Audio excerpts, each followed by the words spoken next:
Hello, नमस्कार, आदाब। मैं हूं किरण जहांगीर और आप सभी का स्वागत है सिविल शिक्षा में। तो हम सॉइल मैकेनिक्स पढ़ने वाले हैं आज, और सॉइल मैकेनिक्स में फर्स्ट यूनिट हमारी चल रही है जिसमें हम पढ़ रहे हैं इंडेक्स प्रॉपर्टीज ऑफ सॉइल। तो अभी तक हम 3 इंडेक्स प्रॉपर्टीज डिस्कस कर चुके हैं। इफ यू रिमेम्बर, फर्स्ट हमने डिस्कस करी थी वाटर कंटेंट। उसमें हमने कौन कौन से मेथड से फाइंड आउट कर सकते हैं और उनमें से कुछ मेथड हमने डिस्कस किए थे क्लास में, ठीक है, जो हमारे लिए इंपॉर्टेंट रहते हैं from examination point of view, ठीक है। सेकंड हमने डिस्कस किया था स्पेसिफिक ग्रेविटी, और इन दोनों में मैंने आपको एक कॉमन पॉइंट बताया था। ये क्वेश्चन रिपीटेडली पूछा जाता है, ठीक है। तो जो भी बोर्ड पर लिख रही हूँ, हर एक लाइन में क्वेश्चन है, फालतू की एक भी बकवास नहीं लिखेंगे अब, ठीक है। तो water content and specific gravity, यहाँ मैंने एक चीज पे फोकस किया था कि दोनों को हम पिक्नोमीटर की हेल्प से फाइंड आउट कर सकते हैं, ठीक है। ये क्वेश्चन आप चाहो तो नोट डाउन कर लो, रिपीटेडली हर एक एग्जाम में ये क्वेश्चन पूछा जाता है, ठीक है, कि ऐसी कौन सी 2 प्रॉपर्टीज हैं जो हम पिक्नोमीटर की हेल्प से फाइंड आउट कर सकते हैं, ठीक है। तो क्या होगी? Specific gravity and water content. Third index property हमने डिस्कस करी थी यूनिट वेट, ठीक है। यूनिट वेट में हमने अलग अलग मेथड्स डिस्कस किए थे, जैसे कि वाटर डिस्प्लेसमेंट मेथड, ठीक है, कोर कटर मेथड, कैसे फाइंड आउट करेंगे हम इनकी हेल्प से यूनिट वेट। उसी सीक्वेंस में आगे बढ़ते हुए आज हम जो डिस्कस करने वाले हैं वो है फोर्थ इंडेक्स प्रॉपर्टी, जो की है particle size distribution. As I insist in each and every video कि नाम को फोकस करो, ठीक है। तो यहाँ देखो क्या लिखा है नाम में, पार्टिकल साइज डिस्ट्रीब्यूशन। मतलब यहाँ जो डिस्ट्रीब्यूशन या क्लासिफिकेशन किया गया है सॉइल का, वो किस बेसिस पे किया गया है? पार्टिकल साइज के बेसिस पर। Okay, so let's start. क्या किया हमने? सॉइल को हमने 2 पार्ट में क्लासिफाई किया है। क्या? Coarse grain and fine grain, ठीक है। अब आप देखेंगे जैसे जैसे हम आगे बढ़ेंगे कि हमारा यहाँ पर जो बेसिस ऑफ क्लासिफिकेशन है वो क्या है? पार्टिकल साइज, ठीक है। तो सबसे पहले हमने सॉइल को 2 पार्ट में क्लासिफाई कर दिया, coarse grain and fine grain. फिर हमने क्या किया? कोर्स ग्रेन सॉइल को वापस सब डिवाइड किया, ठीक है, किसमें? ग्रेवल एंड सैंड में, ठीक है। फिर फाइन ग्रेन को हमने फिर से 2 पार्ट में डिवाइड किया, सिल्ट एंड क्ले में। ओके, तो आपकी जो फाइनल क्लासिफिकेशन वो क्या हो गई? Gravel, sand, silt and clay. अब देखो, मैंने कहा कि हर एक लाइन में क्वेश्चन है, तो आपसे पूछा जा सकता है कि सिल्ट जो है वो फाइन ग्रेन है कि कोर्स ग्रेन है। ओके, सिमिलरली आपको पार्टिकल साइज दे दिया जाएगा और उस बेसिस पर आपको ये बताना होगा कि हमारी जो सॉइल है वो सिल्ट है, क्ले है, सैंड है या ग्रेवल है, और इट्स फाइन ग्रेन और कोर्स ग्रेन। ओके, तो देखो ग्रेवल के लिए मैंने पार्टिकल साइज जो यहाँ पर लिखा है, as you can see 80 mm to 4.75 mm।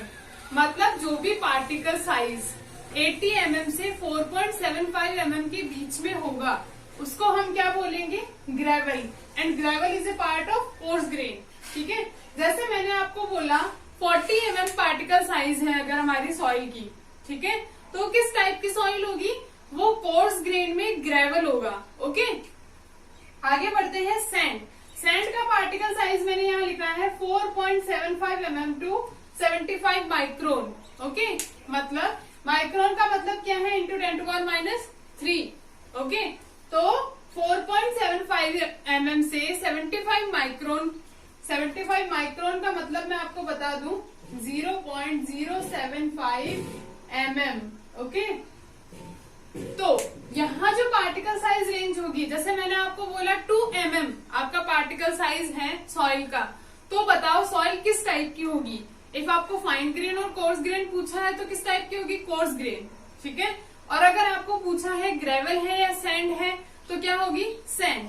Okay, अब आगे बढ़ते हैं सिल्ट। सिल्ट का जो सिल्ट का जो पार्टिकल साइज है वो वेरी कर रहा है 75 माइक्रोन से 2 माइक्रोन तक। तो आपको पूछा जाए अगर कि जो हमारी 0.004 mm की जो सॉइल है, ठीक है, क्या बोला मैंने? 0.004 mm, इसका मतलब क्या है? माइक्रोन। ओके, ये जो हमारी सॉइल है वो किस टाइप की सॉइल होगी, ठीक है, तो ये किस टाइप की होगी, ये सिल्ट होगी, ठीक है। फिर आते हैं हम क्ले पर। तो अगर हमारा पार्टिकल साइज जो है 2 माइक्रोन से भी छोटा है तो उस टाइप की सॉइल को हम क्या बोलेंगे, उसे हम बोलेंगे क्ले, ठीक है। ये तो बात हो गई ब्रॉड क्लासिफिकेशन की। लेकिन अगर आपको पूछा जाए कि 75 माइक्रोन से छोटी क्या होगी, फाइन ग्रेन। 75 माइक्रोन, देखो यहाँ पर बाउंड्री कौन मार्क कर रहा है, 75 micron is the marking between fine grain and coarse grain. Okay, तो 75 माइक्रोन से बड़ा क्या होगा, कोर्स ग्रेन। 75 माइक्रोन से छोटा क्या होगा, फाइन ग्रेन। फिर अगर कोर्स ग्रेन को सब डिवाइड करने की बात की जाए तो यहाँ पर 4.75 mm से छोटा पार्टिकल क्या होगा, सैंड होगा, और 4.75 mm से बड़ा पार्टिकल क्या होगा, ग्रेवल होगा।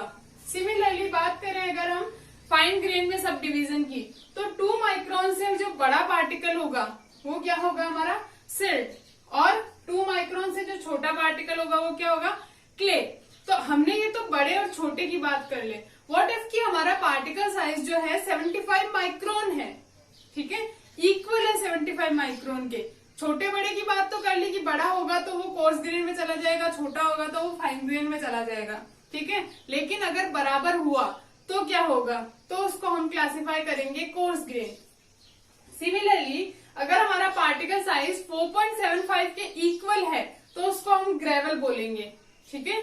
तो इसी ट्रेंड से हम चलते रहेंगे। अब बात करते हैं कि इसको हम फाइंड आउट कैसे करेंगे, पार्टिकल साइज को कैसे फाइंड आउट करेंगे। तो इसके अलग अलग तरीके हैं कैसे हम फाइंड आउट करेंगे।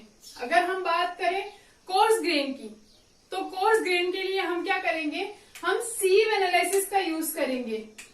As I written here, sieve analysis का यूज हम करेंगे कोर्स ग्रेन सॉइल को क्लासिफाई करने के लिए। इसमें क्या करते हैं, आई विल डिस्कस फर्दर। अभी देखो फाइन ग्रेन के लिए क्या करेंगे हम, इसके लिए हम सेडिमेंटेशन एनालिसिस का यूज करेंगे, ठीक है। तो एनालिसिस की जब बात आती है तो सीव का मतलब क्या होता है, सीव का मतलब होता है छलनी हिंदी में, ठीक है। हम छलनी का यूज करेंगे, अलग अलग छलनी, अलग अलग साइज की छलनी का यूज करेंगे, ठीक है। और उसकी हेल्प से हम फाइंड आउट करेंगे कि अगर सॉइल कोर्स ग्रेन है तो ग्रेवल है या सैंड है। ओके, फिर आ जाते हैं सेडिमेंटेशन एनालिसिस। तो सेडिमेंटेशन एनालिसिस जो है इन डिटेल हम पढ़ेंगे नहीं इसको, क्योंकि इससे जो क्वेश्चंस है एकदम नील क्वेश्चंस बनते हैं। प्लस ये इम्पोर्टेंट इसलिए नहीं रहता क्योंकि इसमें क्या है, जो डार्सीज लॉ है वो एप्लीकेबल होता है। और क्योंकि डार्सीज लॉ की जो not Darcy's law, Stokes law, sedimentation आप एनवायरमेंट में भी जब पढ़ते हैं तो वहां स्टोक्स लॉ यहाँ पर एप्लीकेबल होता है। ओके, और स्टोक्स लॉ की एप्लीकेबिलिटी के कारण, क्योंकि स्टोक्स लॉ की बहुत सारी लिमिटेशंस होती हैं तो इसके रिजल्ट्स एक्यूरेट नहीं होते हैं, ठीक है। तो हम इसको डिटेल में इसलिए नहीं पढ़ेंगे। लेकिन अगर बात की जाए सीव एनालिसिस की, तो सीव एनालिसिस हम 2 टाइप से करते हैं। ग्रेवल के लिए हम करेंगे ग्रेवल सीविंग,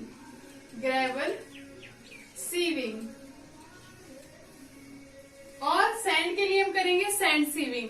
सिमिलरली सेडिमेंटेशन में भी 2 टाइप से एनालिसिस किया जाता है। कैसे, hydrometer analysis and pipette analysis, ठीक है। लेकिन ये इम्पोर्टेंट क्यों नहीं है, क्योंकि इसके बहुत सारे लिमिटेशंस है, रिजल्ट्स एक्यूरेट नहीं रहते हैं और टाइम कंज्यूमिंग है, ठीक है। चलो अब हम बात करते हैं हमारी सीव एनालिसिस की, ठीक है। तो सीव एनालिसिस में इधर आ जाओ।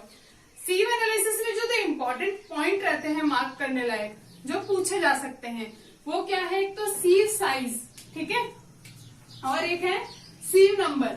अब देखो सीव साइज और सीव नंबर क्या है। सीव साइज का मतलब है कि एक स्क्वायर ओपनिंग की साइज कितनी है, एक स्क्वायर ओपनिंग की साइज, ओके। और सीव नंबर का क्या मतलब है कि 1 इंच में कितनी ओपनिंग है, opening in 1 inch, okay. 1 inch में कितनी ओपनिंग है। है। लाइक अगर मैंने बोला ये हमारी सीव है, ठीक है, कुछ इस तरीके से, ठीक है, तो सीव साइज का मतलब तो हो गया कि एक जो हमारी ये स्क्वायर ओपनिंग है उसकी साइज कितनी है। और अगर हम सीव नंबर की बात करें तो अगर ये 1 इंच का एरिया है तो इस 1 इंच के एरिया में कितनी ओपनिंग्स है उसमें, ठीक है, वो हमारा हो जाएगा सीव नंबर। ओके, आगे बढ़ते हैं हम लोग। कैसे हम सीव एनालिसिस करेंगे वो देखो।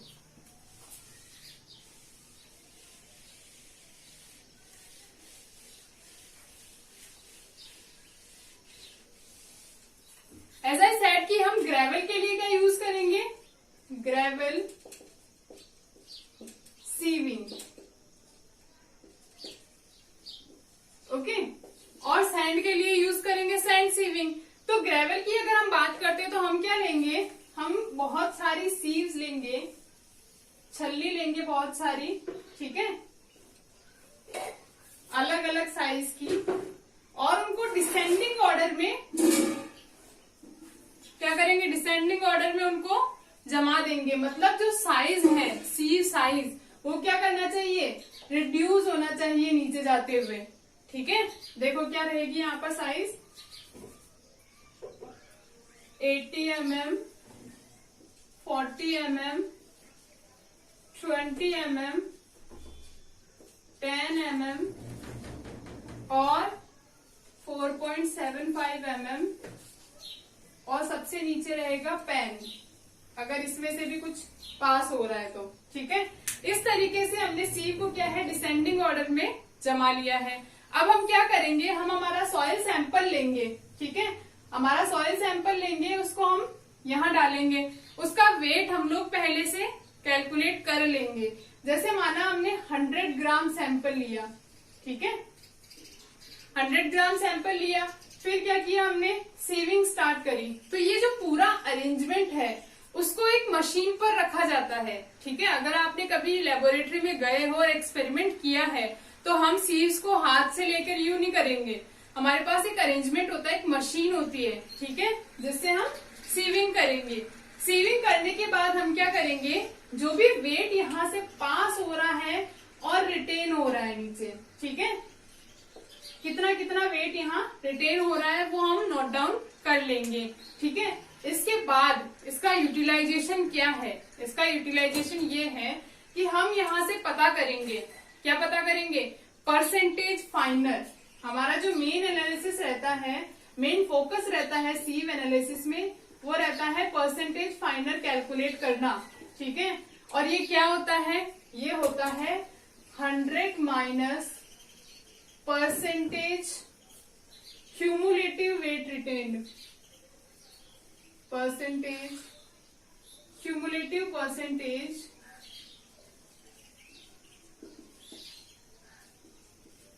Wait retained. परसेंटेज फाइनर का फॉर्मूला है, बहुत इंपॉर्टेंट है, बहुत बार केवल फॉर्मूला ही पूछ लिया जाता है, ठीक है। अब इसका मतलब क्या है, I will explain further. Okay, start करते हैं। मैंने आपको बोला आपने 100 ग्राम का सैंपल लिया, ठीक है, और आप यहाँ से सीविंग कर रहे हो तो कुछ रिटेन होगा, कुछ पास होगा, ठीक है। तो मैंने अगर बोला कि यहाँ आपका रिटेन हो जाता है 80 mm की सीव पर आपका रिटेन हो जाता है अगर 30 ग्राम, ओके, और यहाँ रिटेन हो जाता है आपका 10 ग्राम, यहाँ आपका रिटेन हो जाता है 30 ग्राम, ओके, यहाँ रिटेन हो जाता है आपका 20 ग्राम, कितना हो गया ये 30, 30, 60, 70, 80, 90, और 5 ग्राम यहाँ रिटेन हो जाता है और 5 ग्राम यहाँ रिटेन हो जाता है। टोटल 100 हो गया ना, हमने 100 ग्राम लिया था। अब देखो यहाँ हमने क्या लिखा है, सीव साइज, ये टेबल बनेगी ही, ठीक है। ऑल्दो आपको समझने के लिए इम्पोर्टेंट है, ये जो रिटेन हो रहा है ये भी मैंने केवल समझाने के पर्पज से लिया है, ठीक है। ये वेरी कर सकता है, यहाँ 30 की जगह 40 रिटेन कर सकता है, 60 रिटेन कर सकता है, सारे ही रिटेन कर सकते हैं, ठीक है। तो यहाँ देखो सीव साइज हमारी क्या है, 80 mm, 40 mm, 20 mm, 10 mm और 4.75 mm, ठीक और सबसे नीचे है पेन। अब हमने क्या लिखा है, देखो वेट रिटेन्ड। सबसे पहले हमें क्या नोट डाउन करना है, यहाँ इस पर्टिकुलर सीव पर कितना वेट रिटेन हो रहा है। ठीक है, तो अगर 80 mm की सीव पर देखें तो हम 30 ग्राम रिटेन हुआ है। ठीक है, सिमिलरली 40 mm की सीव पर देखें तो 40 ग्राम रिटेन हुआ है, सॉरी 10 ग्राम यहाँ रिटेन हुआ है। फिर हम देखें 20 mm की सीव पर 30 ग्राम रिटेन हुआ है। ठीक है, फिर हम देखें 10 mm की सीव पर 20 ग्राम रिटेन हुआ है और 4.75 पे 5 ग्राम रिटेन हुआ है। ठीक है, अब बस आपका यहाँ एक्सपेरिमेंट वाला काम खत्म हो गया। अब बात आती है कैलकुलेशन की। ठीक है, तो कैलकुलेशन में अब आपको क्या करना है, परसेंटेज वेट रिटेन निकालना है। ठीक है, तो परसेंटेज वेट रिटेन का मतलब क्या है कि टोटल में से कितने परसेंट इस पर्टिकुलर सीव पर रिटेन हो गया।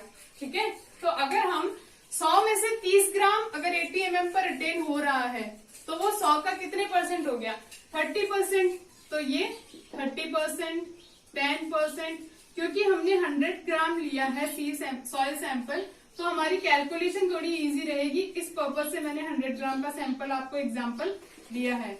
ठीक है, अब परसेंटेज वेट रिटेन के बाद आपको क्या बोला है, cumulative percentage weight retain. Cumulative का मतलब तो आपको पता ही होगा, अब इतना सा भी नहीं पता है तो मैं कुछ नहीं कर सकती।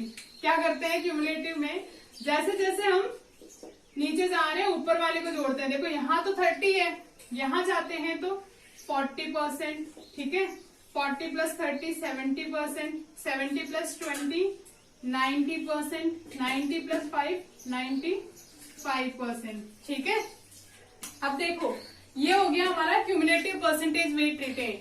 इसके बाद देखो क्या है, इसके बाद हमारा आता है परसेंटेज फाइनल, जो कि हमारा मेन एम है यहाँ पर कैलकुलेट करना। ठीक है, परसेंटेज फाइनल का फॉर्मूला हमने यहाँ लिखा है, देखो क्या है, 100 minus cumulative percentage weight retained. मतलब ये हमारा क्यूमुलेटिव परसेंटेज वेट रिटेन्ड है, इसको 100 में से अगर हम माइनस कर देते हैं तो हमें क्या मिल जाता है, परसेंटेज फाइनल। तो करो 100 minus 30 70%, 100 minus 40 60%, 100 minus 70 30%, 100 minus 90 10%, 100 minus 95 5%। ठीक है, अब देखो ये परसेंटेज फाइनल का मतलब बताने के लिए मैंने आपको बोला था। ठीक है, तो इसका मतलब क्या होता है कि जो 70% पार्टिकल्स है वो क्या है, 80 mm से छोटे हैं। क्या बताता है ये कि परसेंटेज पार्टिकल जो उस पर्टिकुलर साइज से छोटे हैं, क्या है, उस पर्टिकुलर साइज से छोटे हैं।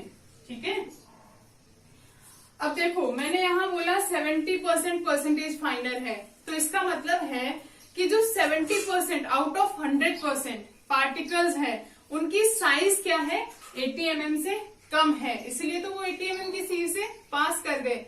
अब मैंने बोला 60% परसेंटेज फाइनल है हमारा, इसका मतलब क्या है, 60% पार्टिकल्स जो है हमारे वो 40 mm से छोटे हैं हमारे 100 ग्राम के सैंपल में। अब बात करते हैं 30% परसेंटेज फाइनल है। 30% परसेंटेज फाइनल होने का मतलब है कि हमारे जो 30% पार्टिकल है वो 20 mm से छोटे हैं। तो आई होप आपको परसेंटेज फाइनल का मतलब समझ में आ गया होगा। ये क्या बताता है, ये कितने परसेंट पार्टिकल उस पर्टिकुलर साइज से छोटे हैं ये बताता है। ठीक है, अब आगे बढ़ते हैं हम लोग। ये तो हमने ग्रेवल सीविंग की बात कर ली। अब सैंड सीविंग की अगर बात करें तो प्रोसेस एकदम यही रहता है, सेम टू सेम। यहाँ चेंज क्या हो जाता है, केवल यहाँ सीव साइज हमारी क्या हो जाती है, चेंज हो जाती है। क्या कर रहे हैं हम, सैंड सीविंग। सैंड सीविंग में हमारी साइज जो रहेगी वो रहेगी 2 mm, 1 mm, 600 micron, 425 micron, 225 micron. यहाँ पर एक सीव और आएगी, उसकी साइज हमारी रहेगी 150 माइक्रोन, 75 माइक्रोन एंड देन 10 आएगा। तो यहाँ पर देखो नंबर ऑफ सीव्स बढ़ गई एक तो, ठीक है, तो हमारी इस टेबल में एक दो रो और आ जाएगी, ठीक है। बस चेंज क्या है, 2 mm, 1 mm, 600 micron, 425 micron, 225 micron, 150 micron, 75 micron, ये सीव साइज हम लोग यहाँ पर यूज करेंगे। ऑल्दो आपको सीव साइज कहीं भी नहीं पूछी जाएगी, एग्जाम में तो नहीं पूछी जाएगी। हाँ, अगर आप किसी साइट इंजीनियर के लिए इंटरव्यू देते हो वहां आपको सीव साइज पूछी जा सकती है, ठीक है। और परसेंटेज फाइनर का जो हमारा एनालिसिस है उसके बारे में भी आपको पूछा जा सकता है। अब देखो टेबल सेम टू सेम ऐसी ही बनेगी, केवल यहाँ चेंज क्या हो जाएगी, सीव साइज यहाँ चेंज हो जाएगी, ठीक है। क्या आ जाएगी यहाँ पर 2 mm, 1 mm, ठीक है, 600 माइक्रोन, 425 माइक्रोन, इस तरीके से आपकी सीव साइज चेंज हो जाएगी। बाकी पूरा प्रोसेस यही रहेगा, पूरी कैलकुलेशन एज इट इज होगी, वहां भी आपको परसेंटेज फाइनल कैलकुलेट करना है, ठीक है। अब देखो हम यहाँ पर आगे बढ़ेंगे, हम डिस्कस करेंगे पार्टिकल साइज डिस्ट्रीब्यूशन कर्व को, ठीक है, और कैसे हमने सॉइल को एक और टाइप से डिवाइड किया है, वेल ग्रेडेड और पुअरली ग्रेडेड में, ठीक है। तो कंटिन्यू करते हैं। ओके, तो हम बात कर रहे थे पार्टिकल साइज डिस्ट्रीब्यूशन कर्व की, मतलब हमने अभी सीव एनालिसिस कर लिया, अब सीव एनालिसिस से हमने परसेंटेज फाइनल कैलकुलेट कर लिया। अब क्या, अब देखो उसका यूटिलाइजेशन यहाँ है। हम सॉइल को एक और टाइप से क्लासिफाई करते हैं, जो मैंने यहाँ लिखा है, कैसे, वेल ग्रेडेड और पुअरली ग्रेडेड में, ठीक है। और पुअरली ग्रेडेड को फिर से सब क्लासिफाई करते हैं uniformly graded and gap graded का। आगे जैसे हम बढ़ेंगे इसमें आपको समझ में आएगा कि ये किस तरीके से पार्टिकल साइज डिस्ट्रीब्यूशन से रिलेटेड है, ठीक है। तो देखो मैंने यहाँ बोला वेल ग्रेडेड, वेल ग्रेडेड का मतलब यहाँ पर है कि large range of particle size, यहाँ पर क्या है, large range of particle size यहाँ पर अवेलेबल है। इसको देखो सिंप्लीफाइड लैंग्वेज में कैसे बोलेंगे कि यहाँ पर हर साइज के पार्टिकल अवेलेबल है, सबसे बड़ा पार्टिकल अवेलेबल है, उससे छोटा, मतलब बिल्कुल भी मिसिंग नहीं है कोई पार्टिकल यहाँ पर, या ऐसा नहीं है कि एक ही साइज के पार्टिकल हो। तो अगर ऐसी सॉइल है तो उसका आपको फायदा क्या है, वेल ग्रेडेड सॉइल का मतलब क्या है, वेल ग्रेडेड सॉइल जो है उसका कॉम्पैक्शन बहुत अच्छा होता है, उसका वॉइड रेशियो बहुत कम होता है, क्योंकि हमारे पास हर साइज का पार्टिकल अवेलेबल है, तो किसी भी साइज का वॉइड क्रिएट हो वो उसको फिल कर देते हैं। फिर बात करते हैं कि पुअरली ग्रेडेड, पुअरली ग्रेडेड में क्या है, दो टाइप से हमने इसको क्लासिफाई किया है, uniformly graded and gap graded. अब देखो यूनिफॉर्म, एज आई सेड कि नाम में बहुत कुछ रखा होता है, फोकस करा करो उस पे। तो यूनिफॉर्मली ग्रेडेड का मतलब है कि जितने भी पार्टिकल्स हैं वो सारे एक ही साइज के पार्टिकल अवेलेबल है, ठीक है, एक ही सेम साइज के पार्टिकल यहाँ पर अवेलेबल है, या फिर बहुत ही कम रेंज में, मतलब जैसे मैंने आपको बोला बहुत ही साइज डिफरेंस बहुत ही कम होगा इनके बीच में, ऐसे पार्टिकल्स यहाँ पर अवेलेबल है, रेंज बहुत कम है पार्टिकल साइज की, तो उसको हम बोलेंगे यूनिफॉर्मली ग्रेडेड। व्हाट इफ कि अगर मैं बोलूं आपको कि आपकी वेल ग्रेडेड सॉइल है, पार्टिकल साइज हर साइज के पार्टिकल्स अवेलेबल है, इसमें से कुछ साइज के पार्टिकल्स मिसिंग हो जाएं, ठीक है, तो यहाँ पर क्या हो गया, ये गैप क्रिएट हो गया, और इस गैप के क्रिएट होने की वजह से ही इसको क्या बोलते हैं, गैप ग्रेडेड, ठीक है। ये तो बात हो गई थ्योरेटिकल लैंग्वेज में कि ठीक है ऐसा ऐसा होता है, लेकिन ये हम पता कैसे करेंगे, ये हम पता करेंगे पार्टिकल साइज डिस्ट्रीब्यूशन कर्व की हेल्प से, और ये कर्व हम ड्रॉ करेंगे जो हम सीव एनालिसिस करेंगे उसकी हेल्प से। मैंने आपको बताया हम परसेंटेज फाइनर अभी तक कैलकुलेट कर चुके हैं, परसेंटेज फाइनर और लॉग इन डायमीटर, मतलब सेमी लॉग ग्राफ पेपर पर हम उसके रिजल्ट को प्लॉट करते हैं, ठीक है, और जैसा प्लॉट यहाँ पर बनता है, जैसा कर्व यहाँ पर बनता है, उसके बेसिस पर हम डिसाइड कर सकते हैं कि हमारी सॉइल जो है वेल ग्रेडेड है, यूनिफॉर्मली ग्रेडेड है या गैप ग्रेडेड है, ठीक है। तो कैसे, देखो अगर हमारा कर्व कुछ इस तरीके से बनता है, कैसे, कुछ इस तरीके से, ठीक है, इसको हम बोल देते हैं ए, ठीक है, कर्व ए। हमारे जो सॉइल सैंपल है उसका हमने सीव एनालिसिस करा, और जब उसको हमने सेमी लॉग ग्राफ पेपर पे यहाँ इसको क्या किया है, ड्रॉ किया है। या मैं आपको एक चीज बताना भूल गई लास्ट में कि हम परसेंटेज फाइनर को परसेंटेज कैपिटल एन से भी डिनोट करते हैं। हमने उसके रिजल्ट को यहाँ प्लॉट कर दिया। एक और हमने सैंपल लिया, उसका हमने स्लीव एनालिसिस किया, उसके रिजल्ट को हमने कुछ इस तरीके से प्लॉट कर दिया। इसको मैंने बोला, इसको मैंने बी बोल दिया, ठीक है। फिर मैंने क्या किया, एक और सैंपल लिया और उसके रिजल्ट को भी मैंने स्लीव एनालिसिस करके कुछ इस तरीके से यहाँ प्लॉट कर दिया और इसको मैंने बोला सी, ठीक है। अब क्या आप ग्राफ को देखकर बता सकते हो कि कौन सा यहाँ पर वेल ग्रेडेड है, कौन सा पुअरली ग्रेडेड है और कौन सा गैप ग्रेडेड है? बिल्कुल हम ग्राफ को देखकर बता सकते हैं कि कौन सा वेल ग्रेडेड है, कौन सा यूनिफॉर्मली ग्रेडेड है और कौन सा गैप ग्रेडेड है, ठीक है। तो देखो मैंने आपको बोला क्या कि ए जो है उसकी रेंज बहुत कम है। कर्व की रेंज देखो एक पर्टिकुलर डायमीटर साइज से, ठीक है, बहुत ही कम रेंज इसकी है, ठीक है। अब देखो कर्व बी को देखो, इसकी रेंज क्या है, बहुत ज्यादा साइज ऑफ पार्टिकल्स, अलग अलग साइज के पार्टिकल्स यहाँ पर अवेलेबल है। यहाँ पर ऑलमोस्ट सेम साइज के पार्टिकल है सारे, और ऑलमोस्ट सेम साइज के पार्टिकल कहाँ होते हैं, देखो यूनिफॉर्मली ग्रेडेड में। तो आपका जो ए कर्व है, ए क्या है आपका, यूनिफॉर्मली ग्रेडेड को शो कर रहा है, यूनिफॉर्मली ग्रेडेड, ठीक है। बात करते हैं बी। तो बी की रेंज देखो, डायमीटर रेंज बहुत ज्यादा है, मतलब हर साइज के पार्टिकल यहाँ पर अवेलेबल है, और हर साइज के पार्टिकल अवेलेबल हो उसको हम क्या बोलते हैं, वेल ग्रेडेड, ओके।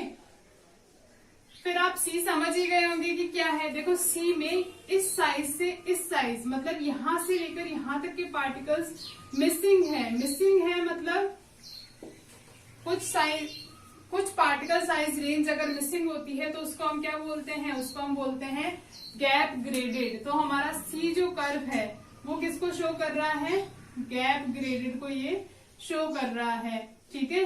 तो देखा आपने, हमने स्लीव एनालिसिस किया, हमने semi log graph paper draw किया, ठीक है, कर्व ड्रॉ किया। कर्व देखकर हमने बता दिया कि हमारी सॉइल वेल ग्रेडेड है, पुअरली ग्रेडेड है। अगर पुअरली ग्रेडेड है तो यूनिफॉर्मली ग्रेडेड है या गैप ग्रेडेड है, ठीक है। ये तो बात हो गई कर्व की। अगर हम बिना कर्व ड्रॉ किए ये बताना चाहें, या हमारे पास कोई ऐसे पैरामीटर्स हमको दे दिए जाए, ठीक है, जिसके थ्रू आप डायरेक्ट पैरामीटर की वैल्यू देखो और बता दो कि ये सॉइल गैप ग्रेडेड है, ये वेल ग्रेडेड है या फिर ये पुअरली ग्रेडेड है, ठीक है। तो ऐसे पैरामीटर्स हमने डिफाइन किए हैं, हम वो देखेंगे। उससे पहले यहाँ एक इम्पॉर्टेंट चीज देखो, ये जो हमारा 60% फाइनल, इसके कॉरेस्पॉन्डिंग जो हमारा डायमीटर होगा उसको हम बोलेंगे D60। D60 का मतलब क्या है, जैसे मैंने आपको वहां बताया था, हमारा परसेंटेज फाइनर अगर 60% है, उसका मतलब है कि 60% ऑफ पार्टिकल्स उस पर्टिकुलर साइज से छोटे हैं। जैसे अगर हमारी 40 mm सीव पर, ठीक है, 60 mm परसेंटेज फाइनर आ रहा है, ठीक है, तो इसका मतलब क्या है, 60% पार्टिकल्स 40 mm साइज से छोटे हैं। तो यहाँ हमारा जो D60 होगा वो किसके बराबर होगा, 40 mm के बराबर होगा, ठीक है। सिमिलरली ये तो हो गई D60 की बात। सिमिलरली मैंने आपको बोला कि 10%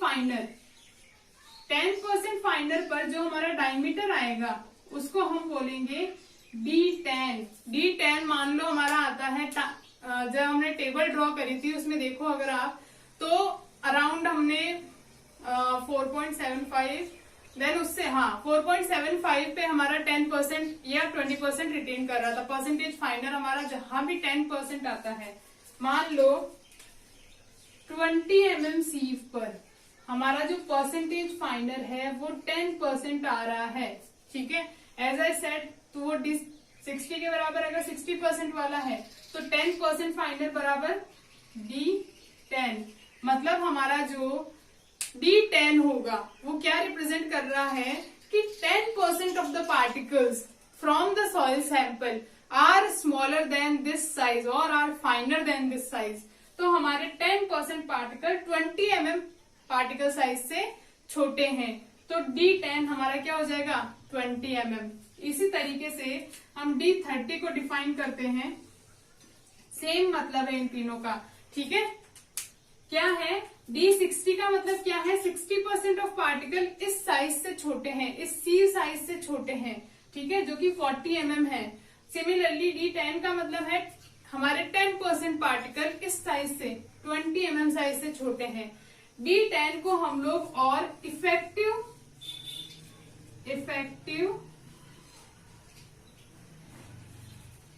साइज भी बोलते हैं, इफेक्टिव पार्टिकल साइज या इफेक्टिव डायमीटर, ठीक है, ये भी बोलते हैं, ठीक है।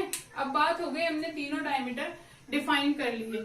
आगे बढ़ते हैं, इनका यूटिलाइजेशन कहाँ है। ये देखो, मैंने आपको बोला कि हम कुछ यहाँ पर पैरामीटर्स डिफाइन करेंगे, वो पैरामीटर्स की वैल्यू देखकर हम बता देंगे कि हमारी सॉइल कैसी है, ठीक है। तो पहला पैरामीटर जो हमारा रहता है वो रहता है कोफिशिएंट ऑफ यूनिफॉर्मिटी, ठीक है।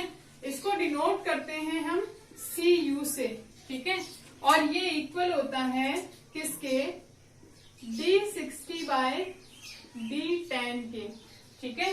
कोफिशिएंट ऑफ यूनिफॉर्मिटी हमने डिस्क्राइब कर लिया है यहाँ पर, ये इक्वल किसके है, D60 बाय D10 के, ठीक है। अब इसकी वैल्यू देखकर हम कैसे बताएंगे, तो अगर मैंने बोला कि आपकी CU की वैल्यू ग्रेटर देन 6 है, ठीक है, तो ये क्या होगा, ये होगी वेल ग्रेडेड सैंड, ठीक है। ये नोट कर लेना, ये बहुत इंपॉर्टेंट फॉर्मूला है, पूछा जाता है डायरेक्टली, ठीक है। अगर मैंने बोला CU की वैल्यू ग्रेटर देन 4 है, तो ये क्या है, वेल ग्रेडेड ग्रेवल है, ठीक है। और अगर मैंने बोला कि आपकी CU की वैल्यू जो है वो 1 से 2 के बीच में वेरी कर रही है, 1 से 2 के बीच में वेरी कर रही है, तो वो क्या है, यूनिफॉर्मली ग्रेडेड, ठीक है। अब देखो, यहाँ हमने एक पैरामीटर डिसाइड किया, डिफाइन किया, और हमें पता चल गया कि वो सॉइल जो है क्या है, वेल ग्रेडेड सैंड हो सकती है, वेल ग्रेडेड ग्रेवल हो सकती है, और यूनिफॉर्मली ग्रेडेड हो सकती है। लेकिन एक चीज जो यहाँ पर मिसिंग है, वो हमें क्या पता नहीं चल रही, वो हमें ये पता नहीं चल रहा कि सॉइल अगर गैप ग्रेडेड है तो CU की वैल्यू क्या होगी, ठीक है। ये केवल कर्व की रेंज को शो कर रहे हैं, ठीक है। D60 डिवाइडेड बाई D10, देखो D60 और D10 में कितना डिफरेंस है, क्या रेंज है उन दोनों के बीच के डिफरेंस की, उसको शो कर रहे हैं। देखो 1 से 2 के बीच में अगर वेरी कर रहा है तो रेंज बहुत कम है, और रेंज बहुत कम है तो वो सॉइल किस टाइप की है, यूनिफॉर्मली ग्रेडेड, जो हमारा A कर्व है, ठीक है। अगर हमारी रेंज 4 से 6 से ज्यादा है तो वो हमारी क्या है, वेल ग्रेडेड, मतलब इन दोनों की जो डिफरेंस है, जो रेशियो है, वो ज्यादा आ रहा है 4 से 6 से, ठीक है, तो हमारी सॉइल क्या हो जाएगी, वेल ग्रेडेड हो जाएगी, ठीक है। लेकिन एज आई सेड कि हमें गैप ग्रेडेड है, इसका पता यहाँ से नहीं चल रहा। ये किसको शो कर रहा है, ये रेंज को शो कर रहा है, किसको शो कर रहा है, रेंज को शो कर रहा है, ये इंपॉर्टेंट है, रेंज को शो कर रहा है। क्या ये फ्लैटनेस को शो कर रहा है कि कहीं पर जाकर कर्व अगर फ्लैट हो रहा है, नहीं, ये फ्लैटनेस को शो नहीं कर रहा है। यही रीजन है कि हमें एक और कोफिशिएंट यहाँ पर डिफाइन करना पड़ता है, और वो कोफिशिएंट हमारा क्या रहता है, coefficient of curvature, coefficient of curvature, इसको डिनोट करते हैं हम CC से, ठीक है। और CC की वैल्यू जो है वो रहती है हमारी D30 square divided by D60 and D10, ठीक है। ये फॉर्मूला एज आई सेड कि एक तो ये आपका ये फॉर्मूला D60 बाई D10 और ये CC प्लस ये रेंज, यहाँ हर एक लाइन में क्वेश्चन है, आप गारंटी लगा लो, मतलब शर्त लगा लो कि इनमें से आपको क्वेश्चन ना मिल जाए। अगर किसी भी एग्जाम में आप प्रीवियस उठा लो, किसी भी एग्जाम की प्रीवियस ईयर उठा लो, आपको यहाँ से इस पूरे ब्लैक बोर्ड पर जो लिखा है वहां से डेफिनेटली क्वेश्चंस देखने को मिलेंगे, ठीक है। तो कुछ भी फालतू नहीं लिखा है, यहाँ देखो सीसी का फॉर्मूला मैंने लिखा है D30² divided by D10 D60, ठीक है। अब सीसी की वैल्यू से हमें क्या पता चलेगा, सीसी की वैल्यू जो है ये फ्लैटनेस को शो करती है। जैसे ये रेंज को शो कर रहा था कि कितनी रेंज है पार्टिकल साइज की, वैसे ही सीसी क्या करेगा, ये फ्लैटनेस को शो करेगा। अगर कहीं से भी कर्व फ्लैट है, और फ्लैटनेस हमें क्या शो करती है, गैप ग्रेडेड को, ठीक है। तो अगर हमारी सीसी की रेंज जो है, मैं यहां लिख देती हूं सीसी की रेंज,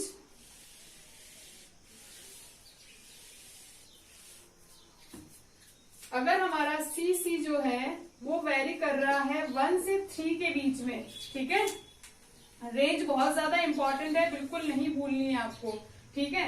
यहाँ एक तरफ ये हमारी पार्टिकल साइज रेंज है। अगर इस साइज के अंदर सीसी हमारा वेरी कर रहा है तो वो सॉइल जो है वो होगी वेल ग्रेडेड। अदरवाइज क्या होगी, अदरवाइज गैप ग्रेडेड होगी। तो इसने बता दिया गैप ग्रेडेड सॉइल कब होगी, अगर हमारे सीसी की वैल्यू 1 से 3 के बीच में ना होकर ग्रेटर देन 3 हुई, लेस देन 1 हुई, ठीक है, तो फिर क्या होगा, तो फिर हमारी सॉइल गैप ग्रेडेड होगी। अगर इस रेंज में है तो वेल ग्रेडेड होगी। तो अब इन दोनों पैरामीटर्स को डिफाइन करने के बाद हमें ये पता चल गया हमारी सॉइल वेल ग्रेडेड हो सकती है, यूनिफॉर्मली ग्रेडेड हो सकती है, गैप ग्रेडेड हो सकती है, ठीक है। हमें सीसी क्या बताता है कि सॉइल गैप ग्रेडेड कब होगी, अगर हमारा सीसी जो है 1 से 3 के बीच में लाई नहीं कर रहा है तो हमारी सॉइल जो है गैप ग्रेडेड होगी। ये फ्लैटनेस को शो करता है, ठीक है। तो आज की क्लास यहीं ओवर करते हैं। अगली क्लास में हम लोग कंसिस्टेंसी ऑफ सॉइल, जो कि हमारी लास्ट इंडेक्स प्रॉपर्टी है, उसको डिस्कस करेंगे। कंसिस्टेंसी से भी बहुत ज्यादा अमाउंट ऑफ क्वेश्चंस बनते हैं, वहां कुछ इंडेक्सेस हम लोग डिफाइन करेंगे, जैसे flow index, toughness index, liquidity index, consistency index, ये सारे इंडेक्सेस हम लोग वहां पर डिफाइन करेंगे। और यहाँ से डेफिनेटली क्वेश्चन, मतलब आप पूरी सॉइल पढ़ लो एक तरफ और फर्स्ट यूनिट पढ़ लो एक तरफ है, ठीक है। क्योंकि फर्स्ट यूनिट से आप कोई भी एग्जाम के प्रीवियस ईयर उठाओ, फर्स्ट यूनिट से जितने क्वेश्चन आपको देखने को मिलेंगे उतने क्वेश्चन आपको कहीं से देखने को नहीं मिलेंगे, ठीक है। तो ये यूनिट हमारे लिए इम्पोर्टेंट रहती है। अब देखो, सब्सक्राइब प्लीज कर दो चैनल को, ठीक है, क्योंकि आपका अप्रिशिएशन बहुत इंपॉर्टेंट है आगे बढ़ते रहने के लिए। Thank you for the watching the video, thank you so much. ऐसे ही देखते रहो। कोई भी डाउट है कमेंट सेक्शन में प्लीज बताओ कि क्या डाउट है, मैं आपका डाउट क्लियर करने की पूरी कोशिश करूंगी। ओके।